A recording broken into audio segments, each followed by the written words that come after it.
Hey guys, what's up? It's Ansley and welcome back for another video.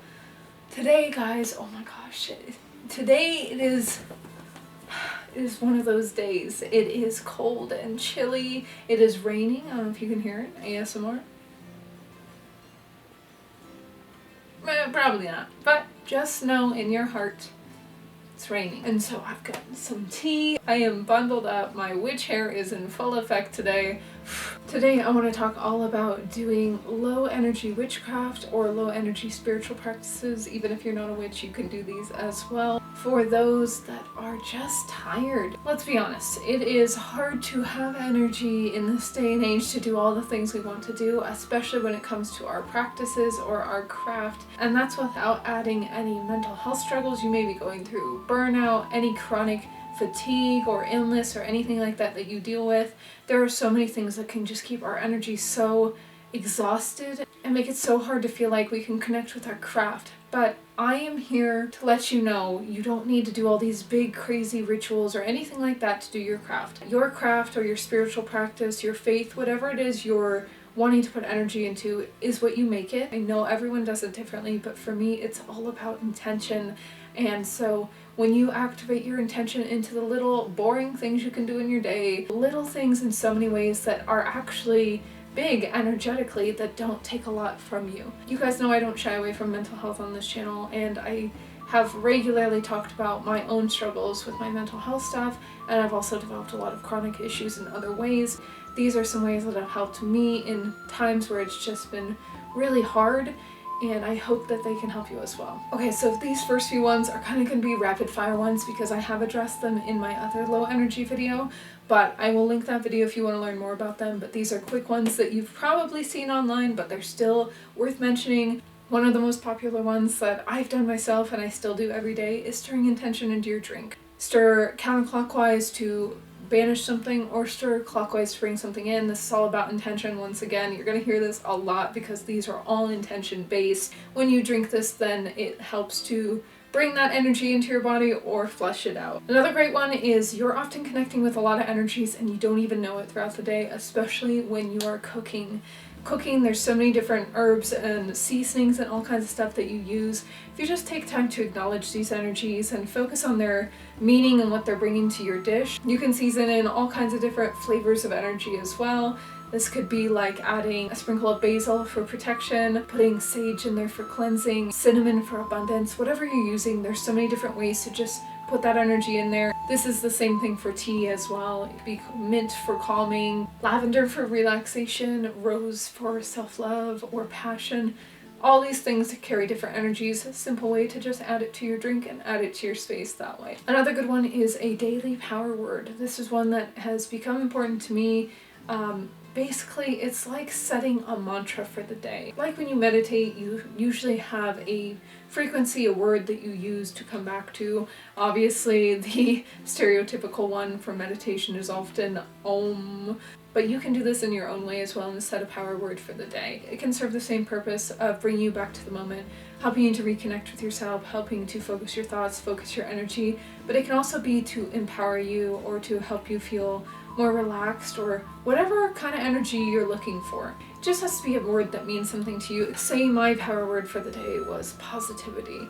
Obviously, when I think of positivity, I think, of a certain feeling. I think of me being very happy. You could visualize a certain image with this in your mind, of a safe space in your mind that you go to, so that whenever you focus on this word, allowing you to come back to this place where you can be safe and protected and full of positive energy. But it can also be a way to relax your energy and also empower your energy in its own way as well. One of my favorites that is really helpful, especially when I'm going through a hard time, is a shower cleansing. Any sort of cleansing with water, you can do this in whatever way works for you. Even if it's just like a little foot bath or something.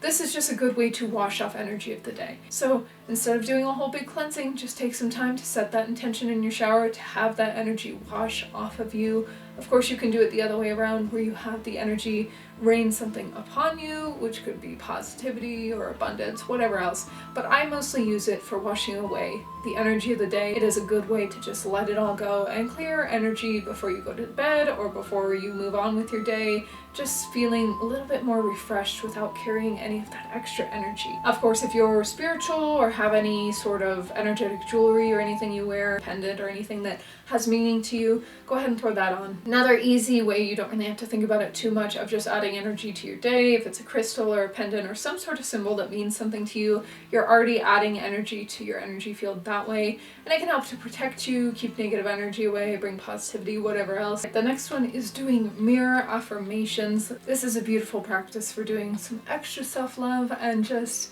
boosting your energy, especially if you're feeling low or you're having a hard time. This is just something you do where you look yourself in the eye and you recite affirmations to yourself as reminders for how incredible you are and all the things that you're doing, breaking it down to the basics to tell ourselves how much we love and admire ourselves and how cherished we are, even if sometimes we're pretty hard on ourselves or we don't feel the best. For me, this is really good for when I've been in mental health ruts, because it's often hard to believe a lot of good things about yourself when you're stuck in those moments, and you may not even believe them when you do them, but it's more about a practice of building it up so that you do start to believe them eventually. And this could be simple things like, I am worthy of good things. I am beautiful. Of course, you can recite these in your head, you can put them on your phone, you can journal them, whatever works for you, that is totally okay. But I say mirror affirmations because there's something powerful about when they're out and you're looking at someone else, even if it's you, but you're looking at someone else in the mirror.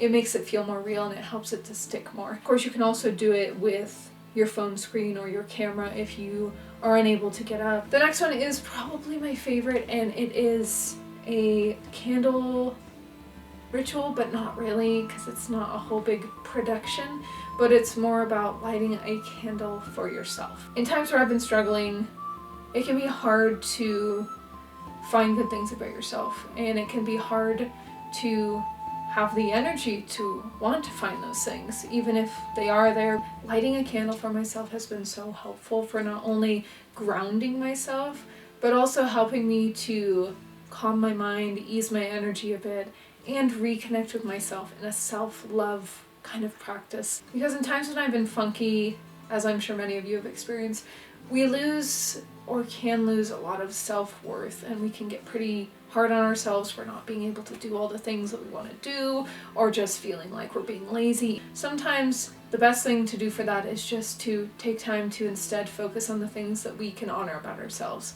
This practice is based very much on how I like to connect with my guides and my deities and the energies I work with and the spirits I work with by lighting a candle for them.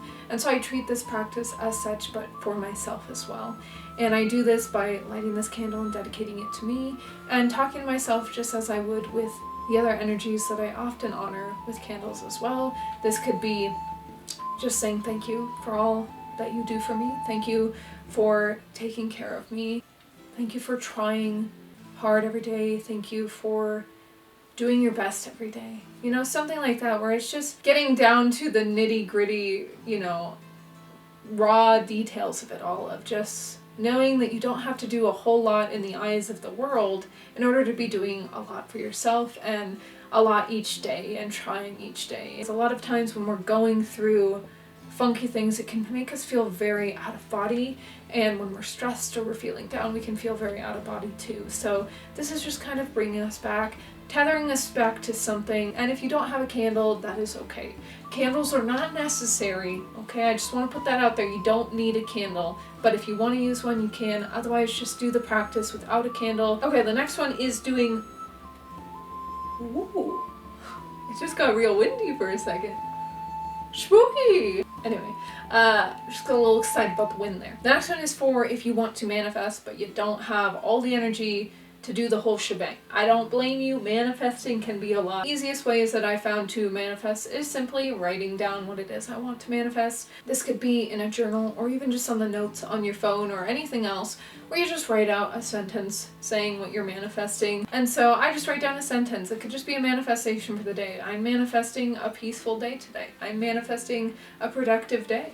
I am productive today. However you want to word it, however you want to do it. This is just a simple way to kind of just set that intention out there. Now, if you're normally somebody who likes to do meditating or grounding practices, this is a good one that I have found that's been helpful for me. And it's doing a kind of mini meditation without doing a full meditation, which would be a mini meditation. But this is about taking time to just breathe.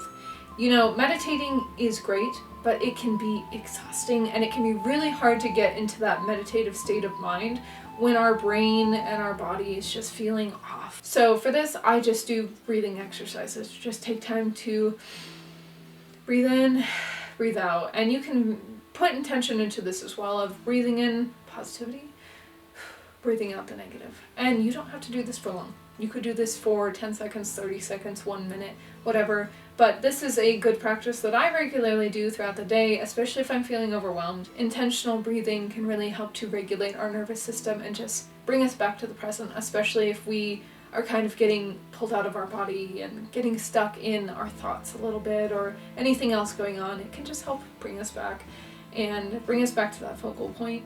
And of course, it's one of those things you just have to keep practicing, but don't feel like you have to do it for a long time. But a few simple breathing practices every day can ground your energy and just help you feel more tethered to yourself and tethered to the moment here, so you don't feel like you're kind of just floating in this abyss of energy that just is moving you around in whatever way. Another good one is to pull a card for yourself every day. If you're big into tarot or anything and you want to do a tarot reading, I'm sure you know that tarot can take a lot of energy out of you and maybe you don't want to do the whole thing, but pull a simple one card each day. This can be even just affirmation cards if you don't have a tarot deck or you're not into tarot. This is just a good way to stay in tune with your practice without putting too much energy into it that could leave you feeling exhausted.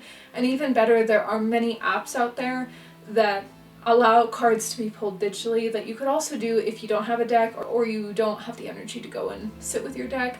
These can help you pull those cards digitally and can just send them to your email or your phone or anything else. But those are a couple ideas that have been helpful for me in times when I've wanted to pull some cards, but I am not ready to be roasted by my deck and I'm not ready to put all that energy into it. Another one I love is doing things with the elements. Now, the elements are always around us. They're happening all the time, okay? It's just, that's how it is. And there's so many ways we can connect with the elements in little ways that can just help us feel more connected to the earth.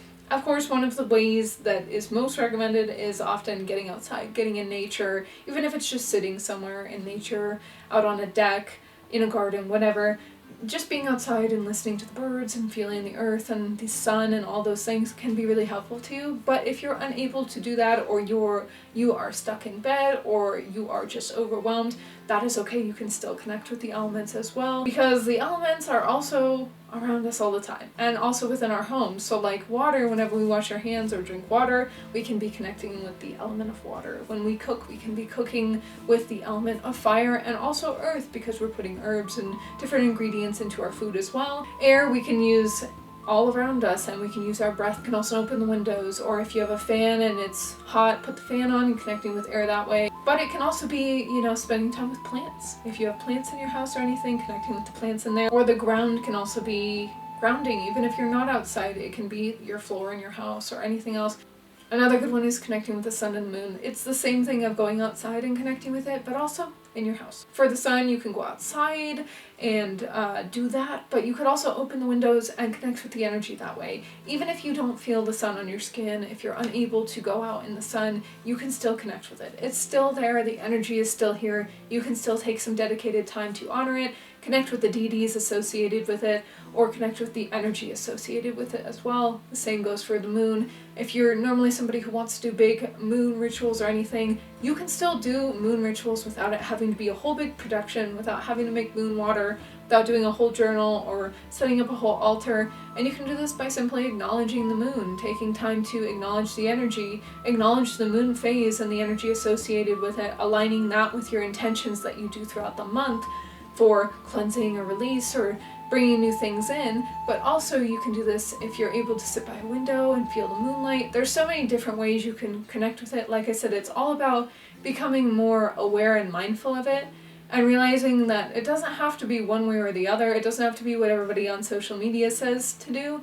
You can just do what feels right for you, and that's going to be what's most important. One I really enjoy in my day-to-day life is color coordinating your clothes, because sometimes you just literally don't have the energy to do anything. You don't have the energy to do the mirror affirmations or the journaling or even the intentional breathing, but you're likely wearing clothes. And if you are, you can color coordinate your clothes with your intentions. So like black can be used for protection, green could be used for abundance, orange could be used for creativity. There's so many things that correspond with the colors and all of those things that we can just incorporate into our clothes, even if we're not going anywhere, even if we're just getting back into bed or anything else. This can bring magic to us in such small ways, but can just be powerful nonetheless, despite it being small. So I recommend using color coordination as well. Another good one is if you want to do some cleansing, you can use your breath or clapping to cleanse. Our breath is a powerful thing, and we can breathe our intention on things. Our breath connects to our life force, obviously, and it moves through our body, and it helps to connect to all of the different parts of ourselves and all the different parts of our energy, and can be used for intentional things as well. Just as you do with meditation of coming back to your breath, breathing in, breathing out, you can use this as a way to cleanse as well. I can breathe my intention, then blow it on my hands and cleanse it that way. If the energy is funky in your house and you want to break it up a little bit, use clapping. And clapping is just part of sound cleansing. You can also use chimes and anything else for that. But clapping is a great way where we don't need any tools and we can just use ourselves to break up that energy and get it moving if we're feeling funky or just feel like there's some wonky energy around us. You can also use essential oils. If you're into essential oils, you can use them in a diffuser, add them to your bath, all kinds of stuff. If you just want to bring some energy in, they're associated with many different properties, and this can help to bring that energy in without you having to think about it, and let that scent fill the space with good vibes and good energy and everything else. And lastly, one I want to mention that I feel like has been really helpful for me is putting on music that means something to you. This could also be a movie or a show or reading a book or anything else that just means something to you. While this may not seem spiritual, in my experience, when you're doing something that you love or listening to something you love or watching something you love, it can help to raise your vibration. It can help you to feel more calm, it can help you to feel more grounded, it can help you to just feel lifted up, and that in itself is an energetic lift as well. Of course, this isn't going to cure everything, but it can just be one of those things that adds a little additional boost of positivity into our day. Alright guys, I think that is all I got for you today. There are so many more that I can list, but I think you can probably see the pattern in this video, and it's that you can add your own intention and your magic or anything else to your daily life in so many ways. Even things that don't seem inherently spiritual or witchy or by traditional definition can have magic and essence and energy in their own way if we take time to acknowledge them and put that energy into it. I think everyone's practice is different, so just go with what feels right to you and don't push yourself too much. Please just take care of yourself. But I just want you to know that even if you don't do any of these practices or you don't do any other practices or anything else, that you are still a witch, you are still a spiritual person, you are still connected to your practice. That energy, that connection, it doesn't come in any physical form, it doesn't come in the form of a tool or how many crystals you have, it comes from within. So just remember that even if you don't have the energy to do these things, that is okay. Please always honor and listen to yourself in the way that you need to, and rest when needed, and just remember that that practice isn't going anywhere because it lives within you and your soul, and that's not going anywhere. No matter what it is you are going through, you are seen and you are valid, and I am sending you so much love and everything that I can with positivity and a bundle of energy for you, and I hope you're doing well. But for now, I will see you guys next time. Thank you so much for watching, and I hope you have a great day. Bye!